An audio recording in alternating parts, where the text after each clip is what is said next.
Hello dear students and welcome back to our channel Commerce 99. I'm with part 2 of chapter 3. Earlier I had managed to complete the introduction part of demand analysis. Then I had dealt with the different definition given by Benham, what is demand, and then I had moved on to the explanation for demand with respect to individual demand schedule. The other part of this chapter is based on the market demand schedule, which you can see here, market demand schedule.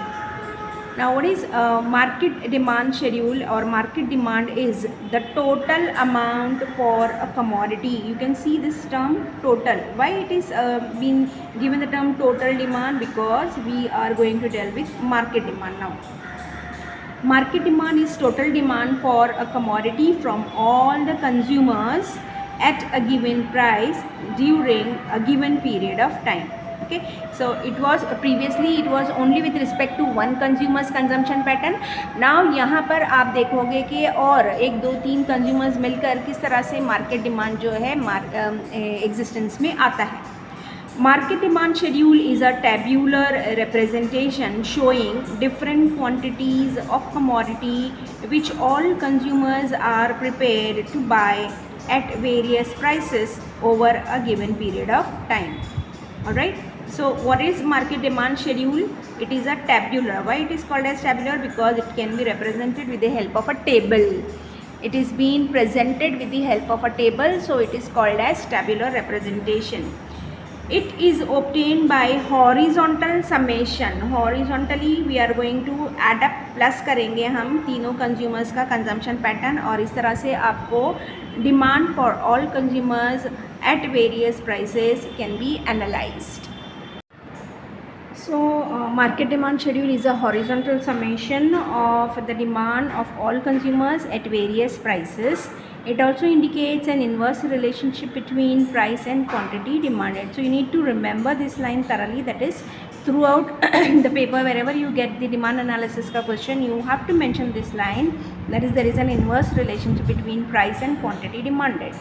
So this can be explained with the help of the following market demand schedule. You can see a market demand schedule in front of you. You have first column with respect to prices of a commodity. Then we have quantity of commodity X demanded by three different consumers A, B, C. And then market demand is the sum, horizontal summation of A plus B plus C. So you can see at various prices starting from 10 to 8, 6, 4 and 2. I'll just simply pick up the first one and the last one so that you can understand it nicely. First, जब price ज़्यादा है 10 रुपये पर, consumer A 5 kg of a commodity demand कर रहा है, consumer B 10 kg of a commodity demand कर रहा है और कंज्यूमर सी जो है is demanding 15 kg of the particular commodity. So 5 + 10 + 15 will give you the 30 kg of market demand. Okay, all together. Then हम सेकेंड यहाँ पर आते हैं एट 6 रुपीज़. 8 से 6 पर जब प्राइस कम हो रहा है तो कंज्यूमर ए 15 kg ले रहा है, कंज्यूमर बी 20 kg ले रहा है एंड कंज्यूमर सी 25 kg ले रहा है. जब हम इसको हॉरिजॉन्टली सम अप कर रहे हैं, हॉरिजॉन्टली हम इसको सम अप कर रहे हैं तो आपके पास 60 kg मार्केट डिमांड आ रहा है. And then finally moving on to the last one, that is at 2 rupees. Consumer A is demanding more of the commodity, that is 25 kg is taking. B का भी कमोडिटी जो quantity demanded है वो बढ़ गया है और सी का भी बढ़ गया है to 35 and then all together they are demanding 90 kg of a commodity into the market. So you can see यहाँ पर आप देखें, it can be observe that less quantity of a commodity is demanded at rising prices. अगर price ज़्यादा है तो कम demand हो रहा है and more quantity of a commodity is demanded at falling prices.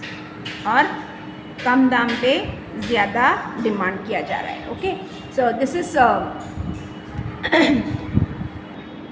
you can see that less quantity of commodity is demanded at rising prices and more quantity of commodity is demanded at falling prices. Thus there is an inverse relationship between price and quantity demanded.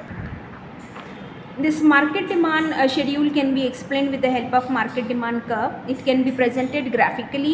The market demand curve is a horizontal summation of individual demand curves. It is based on market demand schedule. So जो हमने ऊपर schedule देखा है उसी की मदद से यहाँ पर मार्केट डिमांड कर्व बनेगा। You can see on X axis we are representing quantity demanded and on Y axis we are representing price. Price हमारा है 2 rupees, 4 rupees, 6 rupees, 8 rupees and 10 rupees. With respect to the market demand column जो हमने देखा है वहाँ पर least quantity demanded of a commodity was 30 kg था and the highest quantity demanded of a commodity जो था वो 90 kg था। तो keeping that in mind you can plot 20, 40, 60, 80 and 100 kgs of a quantity demanded on X axis. तो 10 rupees पर consumers ने कितना क्वांटिटी डिमांड किया? They have demanded only 30 kgs, यानी 20 और 40 के बीच में जो है 30 kgs at 10 rupees.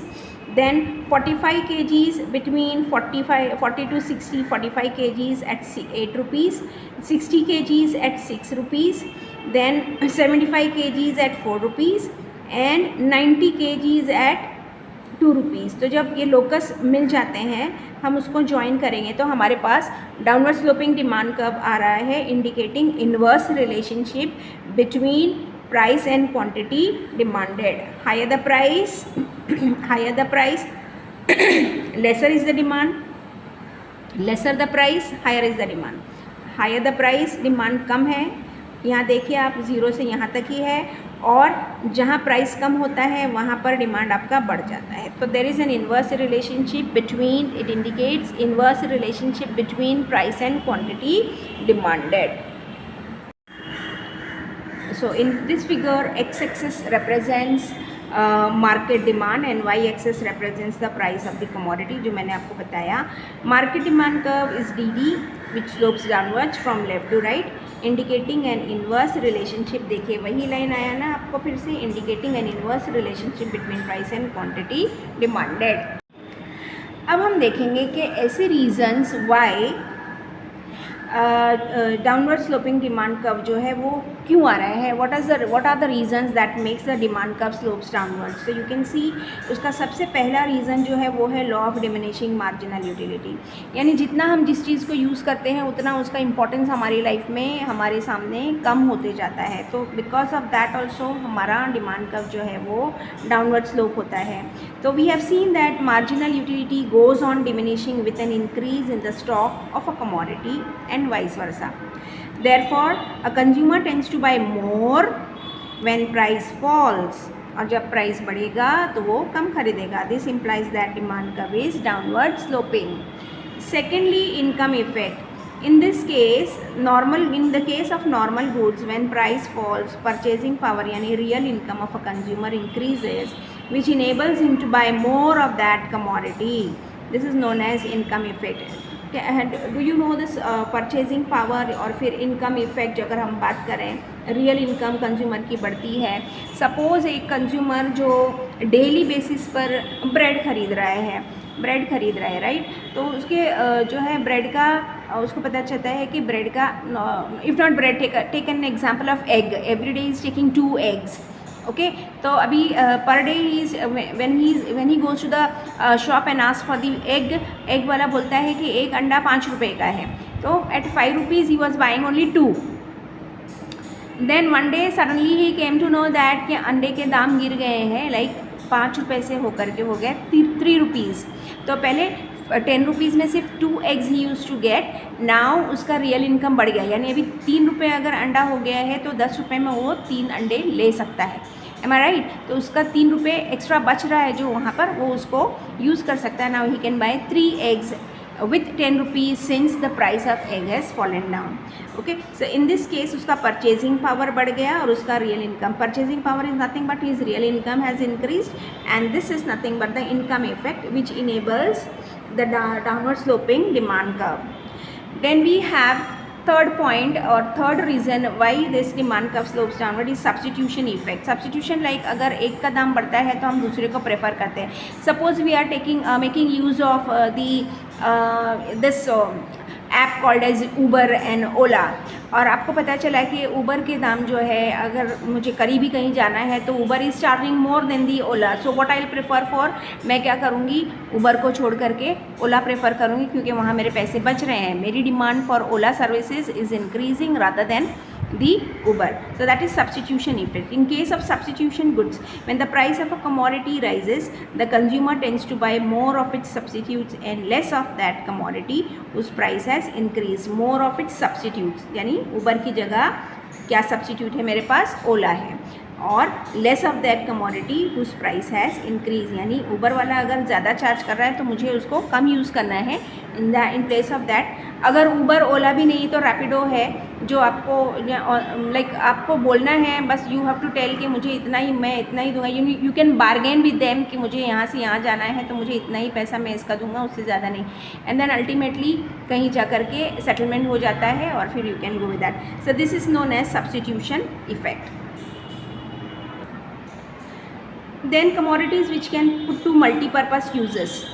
When a commodity can be used for satisfying several needs, एक ही वक्त में आप दो चार चीज़ें, मतलब दो चार आपके नीड्स कंप्लीट कर सकते हो, तो उसकी demand will rise with a fall in its price. जब उसके दाम गिरेंगे तो हम उसको ज़्यादा डिमांड करेंगे, and fall with a rise in its price. और अगर उसके प्राइजेस बढ़ जाते हैं, उसके सर्विस चार्जेस बढ़ जा रहे हैं, तो हम उसको कम डिमांड करेंगे। Okay, like your wifi services. Then lastly, new consumers. When the price of a commodity falls, a new consumer class appears who can now afford the commodity. तो अभी जैसे मैंने आपको कहा कि ऊबर ओला में जो सब्स्टिट्यूशन इफेक्ट हुआ है, एंड सबको पता चला कि ओला वाला जो है कम में ही लेकर के जाता है, तो उसके कंज्यूमर्स उसकी तरफ अट्रैक्ट हो गए। बहुत से लोग जो है ऊबर छोड़कर ओला यूज़ करने लगेंगे। ओके, सो इस तरह से you can C consumer class बढ़ती है और डिमांड कब जो है आपका नीचे जाता है। दस total demand for a commodity increases, total demand for a commodity increases with fall in the price. Next topic that I would like to continue today is with the types of demand.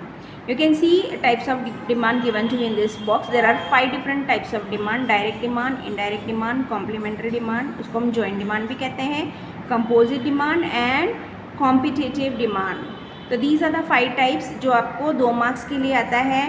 Identify and explain the following concept, distinguish between the following concepts, या फिर direct 4 marks के लिए आ जाएगा आपको what are the different types of demand.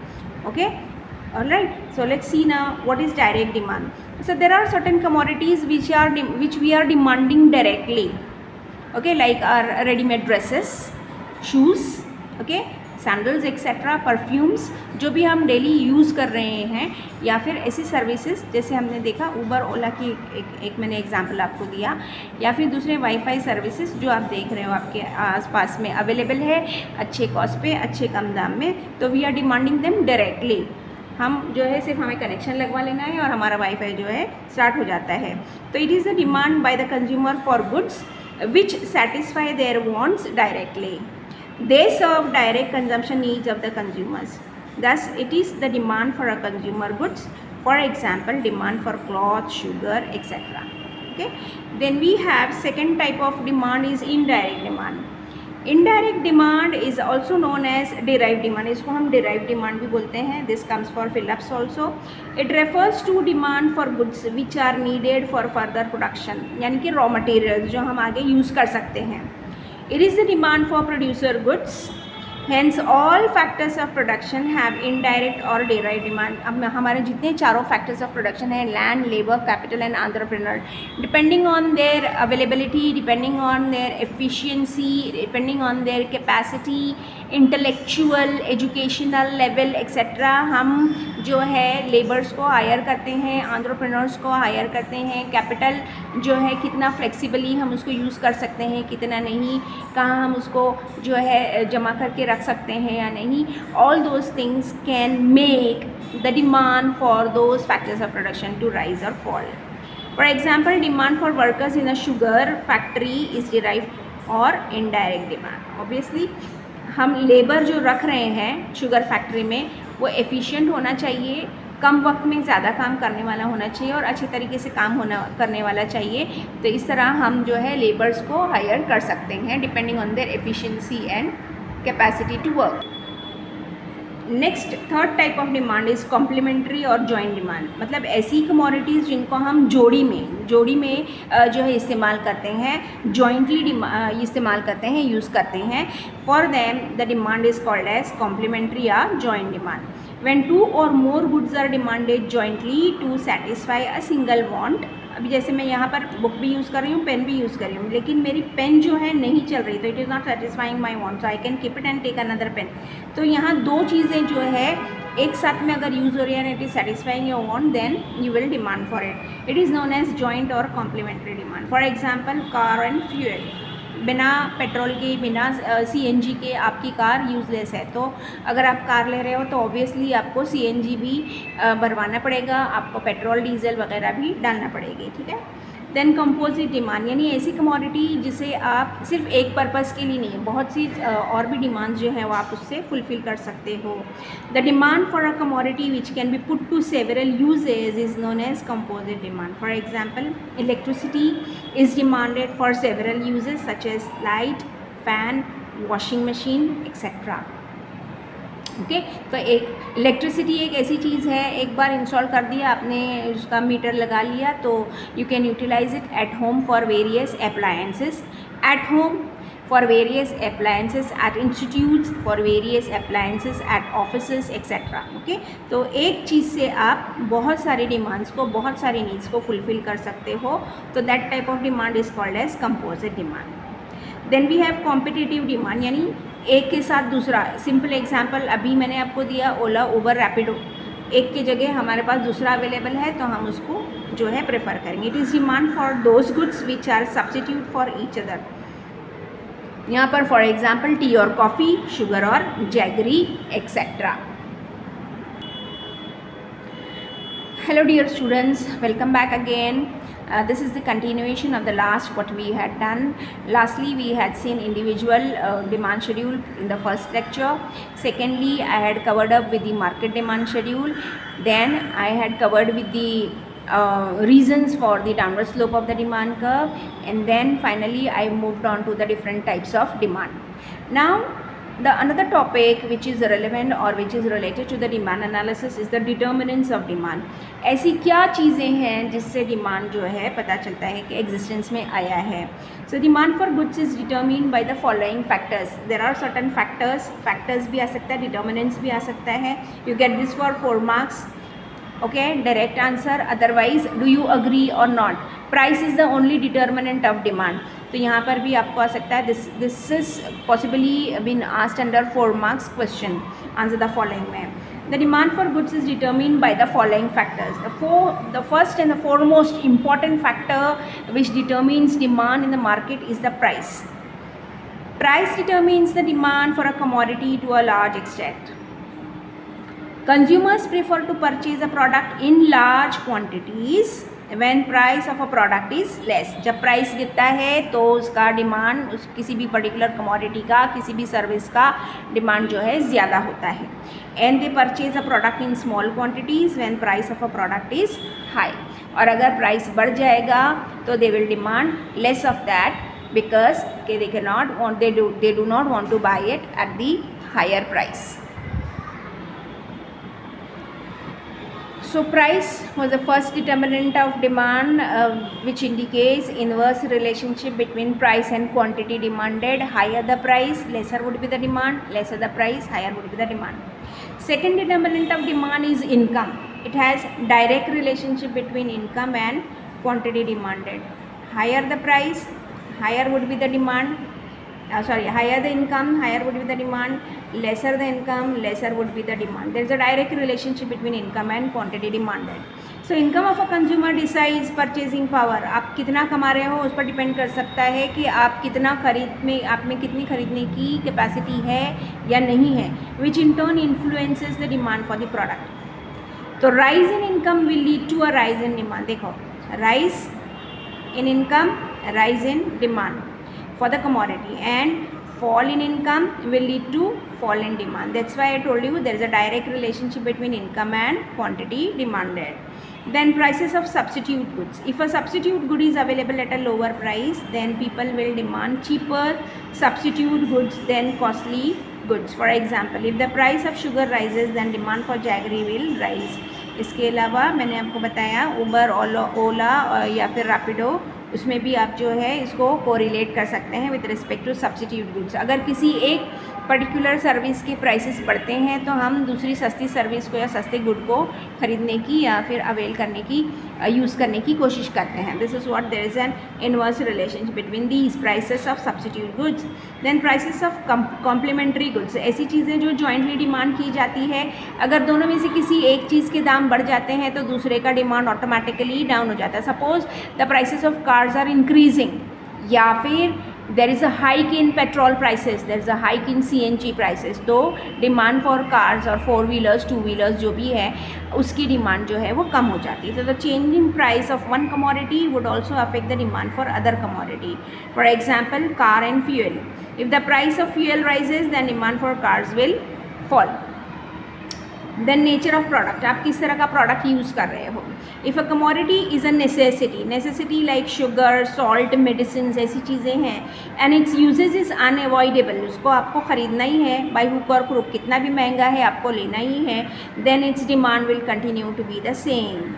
It will not fall और इधर it will not increase. तो irrespective of the corresponding price, तो चाहे दाम बढ़ भी रहे हैं तो आप नेसेसिटीज़ को अवॉइड नहीं कर सकते, आपको ख़रीदना ही है. For example medicine to control blood pressure. Then we have size of population.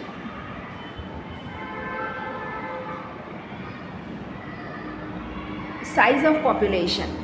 Larger the size of population, larger will be the demand for a commodity, and smaller the size of the population, smaller will be the demand for a commodity. Depending on the age structure or age composition of the population, अलग अलग age group के हिसाब से अलग अलग commodities की demand बढ़ती है या घटती है. तो अगर पर्टिकुलर एज ग्रुप का पॉपुलेशन बढ़ रहा है, ऐसे चिल्ड्रन का एज ग्रुप जो है उस एज ग्रुप की पॉपुलेशन बढ़ रही है, तो demand for the commodities which are useful to the children वो बढ़ जाएगी.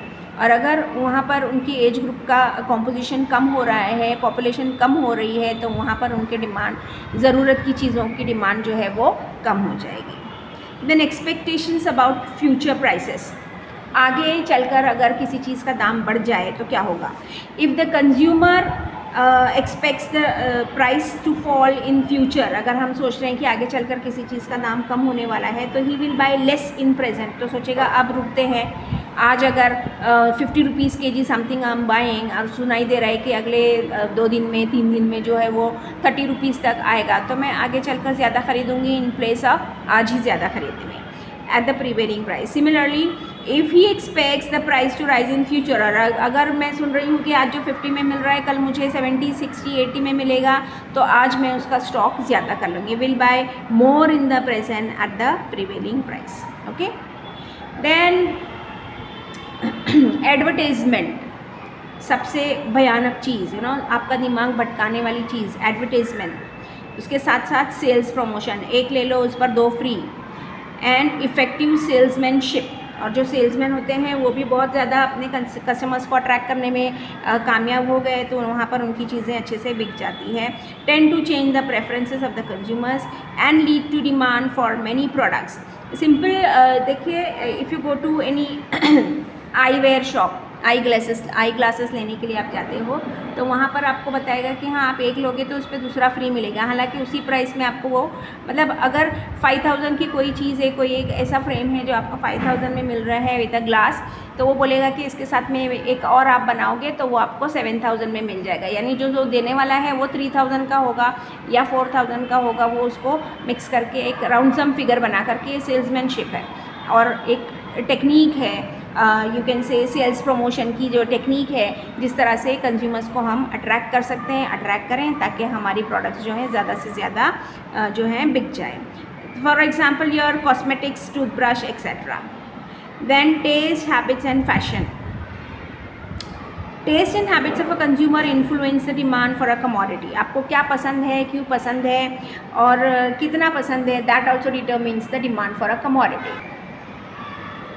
If consumer likes to eat chocolates or consume tea, he will demand more of them. तो irrelevant of rise in prices, वो उसको यूज़ करेगा ही करेगा।